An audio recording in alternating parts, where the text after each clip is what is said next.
MP में लघु सूक्ष्म उद्योग को बढ़ावा देने के लिए कुछ बड़े फैसले किए गए हैं। ग्लोबल समिट से पहले स्टार्टअप नीतियों में बदलाव किया गया है। तो बंसल न्यूज पर लघु उद्योग मंत्री चेतन कश्यप ने भी उनका बयान सामने आया है। उन्होंने कहा कि स्टार्टअप के लिए 100 करोड़ का फंड बनाया गया है। सभी सेक्टर्स में निवेश आने की उन्होंने संभावना जताई है। स्टार्टअप के लिए 50-125 करोड़ का प्रावधान होगा। एक्सपोर्ट के लिए कंटेनर का 40% भाड़ा सरकार देगी। जीआईएस के लिए हुए 35,000 के लगभग रजिस्ट्रेशन हुए हैं।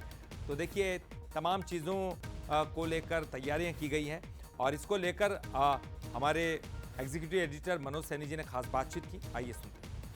मध्य प्रदेश में 24 और 25 तारीख को बड़ी इन्वेस्टर समिट होने जा रही, बल्कि ग्लोबल समिट इसे कहा जाएगा। प्रधानमंत्री नरेंद्र मोदी खुद इसमें शामिल हो रहे हैं। अमित शाह समापन में पहुंचने वाले हैं। जाहिर है लघु और सूक्ष्म उद्योग को लेकर खासी उम्मीदें प्रदेश की जनता और यहाँ के युवाओं को होगी। मेरे साथ इस वक्त लघु एवं उद्योग सूक्ष्म मंत्री चेतन कश्यप जी। चेतन जी, ये बैठक ये जो होने जा रहा है कॉन्क्लेव ग्लोबल समिट, कितना महत्वपूर्ण है लघु और सूक्ष्म के लिए? लघु मध्यम व सूक्ष्म की जो वर्गीकरण प्रधानमंत्री जी ने बदली है, इससे मुझे लगता है कि 125 करोड़ तक के यूनिटों के लिए यह समिट बड़ा महत्वपूर्ण रहेगा। नए अवसरों को खोजना और नए अवसरों के साथ में मध्य प्रदेश को समझ करके यहाँ निवेश करने में इसका बहुत बड़ा लाभ मिलेगा।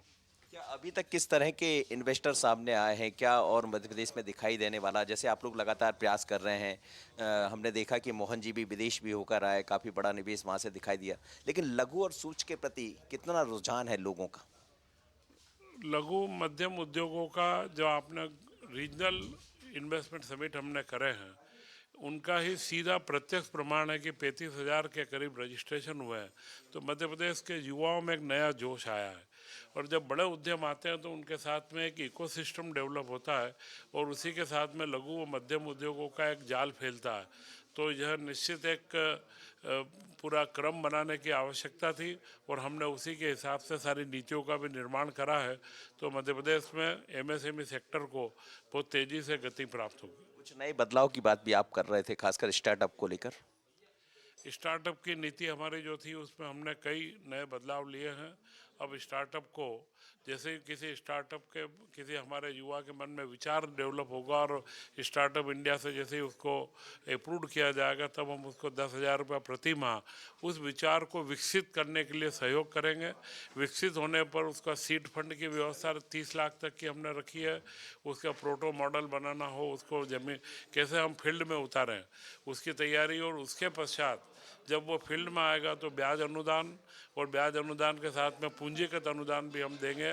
और उससे जब वो बृहद स्तर पर शेयर मार्केट पे जाना अगर चाहेगा या अल्टरनेटिव फंड चाहिए, तो हम एक 100 करोड़ का कैपिटल सीड फंड या इस्टेब्लिश कर रहे हैं। तो उसको एक संपूर्ण चेन के रूप में जहाँ से उसका विचार विकसित हुआ, उसको विकसित करके पूरा फील्ड में लाने तक हम मध्य प्रदेश सरकार उसके साथ सहयोगी रहेगी। और मुझे लगता है ये मध्य प्रदेश का मॉडल पूरे देश में एक अनुपम मॉडल है। हाजिर करने के साथ मनोज सैनी, बंसल न्यूज, भोपाल।